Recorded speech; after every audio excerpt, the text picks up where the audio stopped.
જય શ્રી કૃષ્ણ. આજે આપણે શીખીશું બેબી હેર કટ.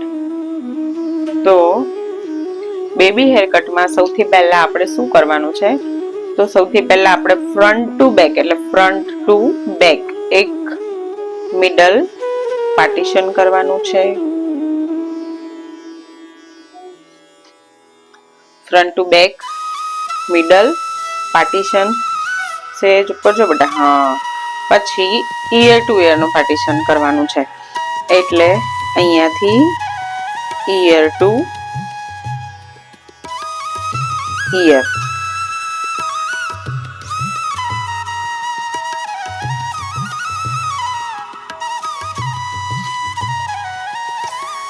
આટલું કરી દીધા પછી હવે આપણે નીચેથી બનાવવાનો છે. હવે બેબી કટ છે ને એટલે આ કટિંગ આખું આપણે થશે 0 ડિગ્રીએ.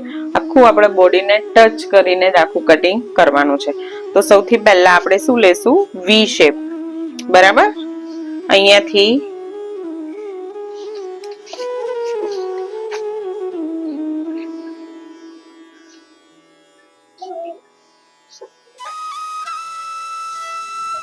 વી શેપ બનાવશું.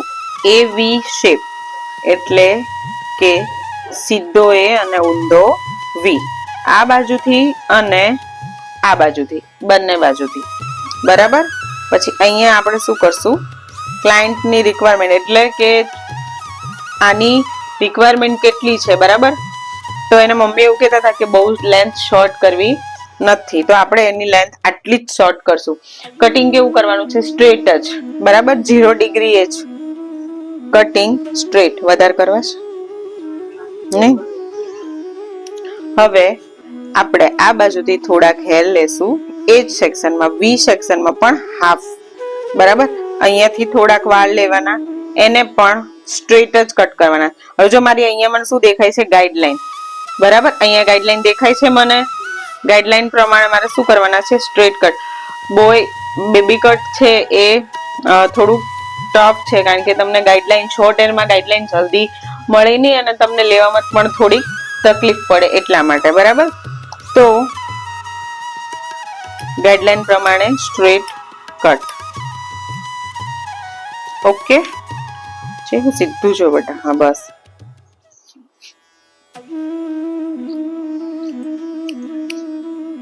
હવે પાછો આપણે જે ક્યાં સુધી એવી રીતના લેવાનું છે? ઈયર ટુ ઈયર ના પાર્ટીશન સુધી જ તે. બરાબર? હવે જે બાકીના જે બધા જ હેર હતા એને આપણે પાછળ લઈ લીધા અને ગાઈડલાઈન પ્રમાણે, હવે આપણી આ શું છે? ગાઈડલાઈન. બરાબર? આ ગાઈડલાઈન દેખાય છે બધાને? ગાઈડલાઈન પ્રમાણે સ્ટ્રેટ કટ. આવા રહ્યા આ સાઈડના છે. બરાબર? આ બાજુના નથી. ગાઈડલાઈન પ્રમાણે સ્ટ્રેટ કટ.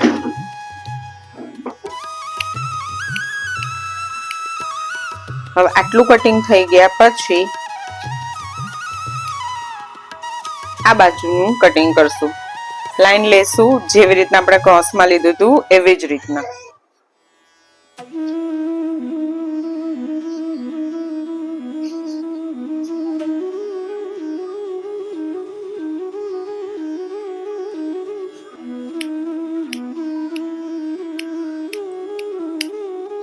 બરાબર? ગાઈડલાઈન ને શું કરવાનું છે? ફોલો કરવાનું છે, કટ કરવાની નથી.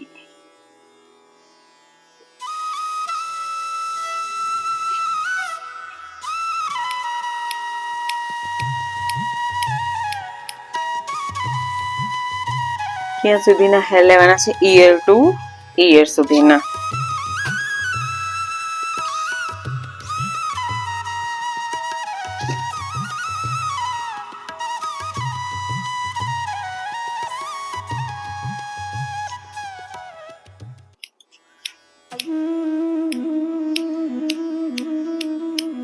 ઓકે. પછી હવે આને છે ને એક પ્રોપર લાઈન ને શું કરવાની? મર્જ. જો અનઇવન હેર દેખાય છે થોડાક અહીંયા નીચે, તો એને શું કરવાનું? મર્જ કરવાના. બરાબર?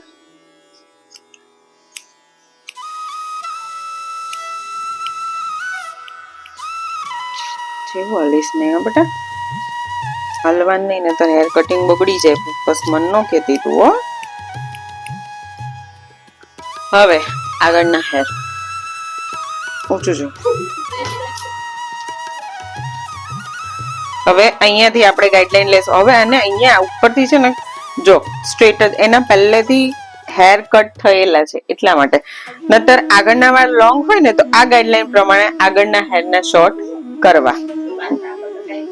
હા, આપણે જે પાછળના કાપ્યા ને ગાઈડલાઈન પ્રમાણે ઓલરેડી એના હેર શોર્ટ કરેલા છે એટલા માટે. હવે એના આગળ છે ને શોર્ટ કરેલા છે અને પાછળ લોંગ છે. તો હવે જેવી રીતના એને શોર્ટ કરેલા છે ને આગળ, એવી જ રીતના આપણે એ લાઈનમાં ક્રોસમાં અહીંયાથી કટ કરી દેશું.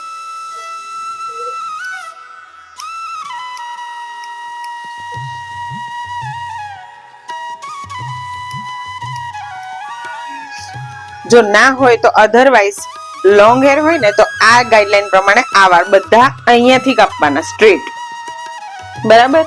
અને આ બાજુથી આમ આમ બટા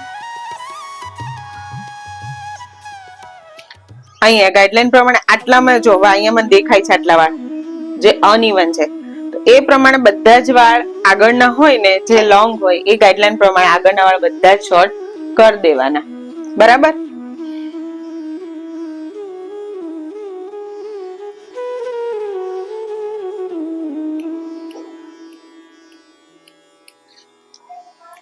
જેહુને શું કરેલું છે ખબર છે કે પહેલા એમને કટિંગ જેની પાસે પણ કરાયેલું ના હોય તો અધરવાઇઝ લોંગ હેર હોય ને તો આ ગાઈડલાઈન પ્રમાણે આ વાળ બધા અહીંયાથી કાપવાના સ્ટ્રેટ, બરાબર.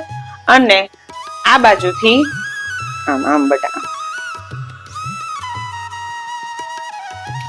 અહીંયા ગાઈડલાઈન પ્રમાણે આટલામાં જો અહીંયા મને દેખાય છે આટલા વાળ જે અનઇવન છે, એ પ્રમાણે બધા જ વાળ આગળના હોય ને જે લોંગ હોય એ ગાઈડલાઈન પ્રમાણે આગળના વાળ બધા જ શોર્ટ કરી દેવાના, બરાબર.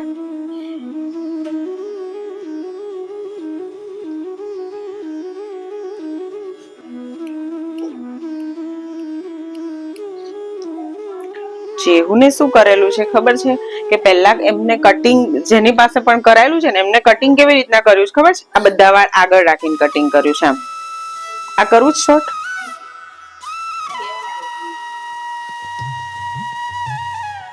જો આંખ બંધ કરી દે બેટા, આંખમાં પડે ને વાળ. હવે કેટલા વાળ લેવાના છે? અહીંયાથી આ પોઈન્ટ છે ને અહીંયાથી આઈબ્રો ના આ પોઈન્ટ સુધી, બરાબર. એટલા વાળ રાઉન્ડમાં લઈ લેવાના.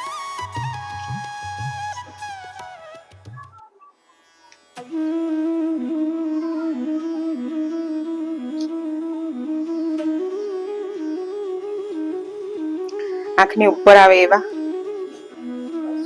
હા, એટલે આમ આંખની ઉપર ને અહીંયા સુધી.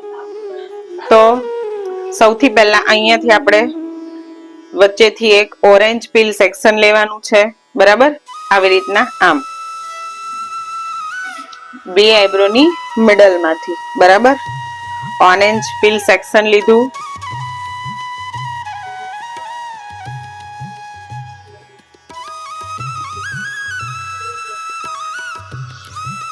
ઓરેન્જ પીલ સેક્શન ને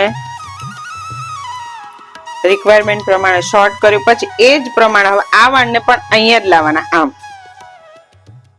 લાવવાના છે આપણે. આમ કાપવાના છે સ્ટ્રેટ, પણ મૂકશું એટલે એ રાઉન્ડમાં પડશે, લેયરિંગમાં પડશે. ઊંચું જો બેટા.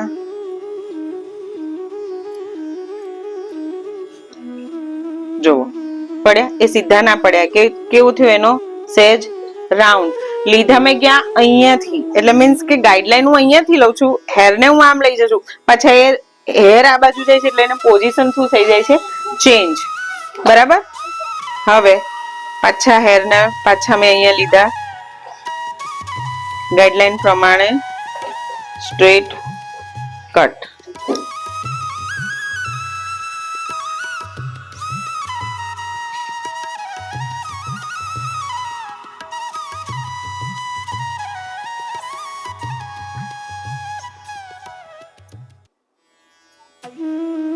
પછી જે અનઇવન હેર છે એને શું કરવાના છે આપણે? Minor cut.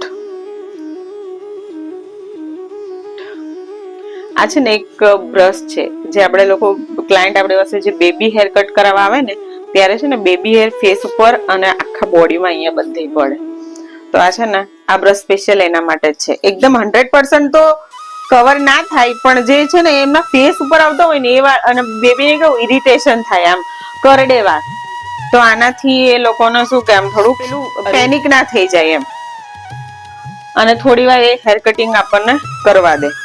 અને પાછળની સાઈડ તમે કટિંગ કરો છો અને પ્રોબ્લેમ હોય છોકરાઓને તો એમને પાછળ છે ને પાવડર લગાવી દેવાનો અને પછી છે ને બધા વાળ ખરવી દેવાના એટલે બધા વાળ ખરી જાય. બરાબર.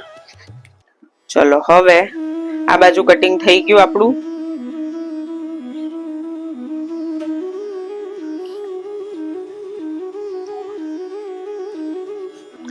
હવે આ બાજુ લેશો.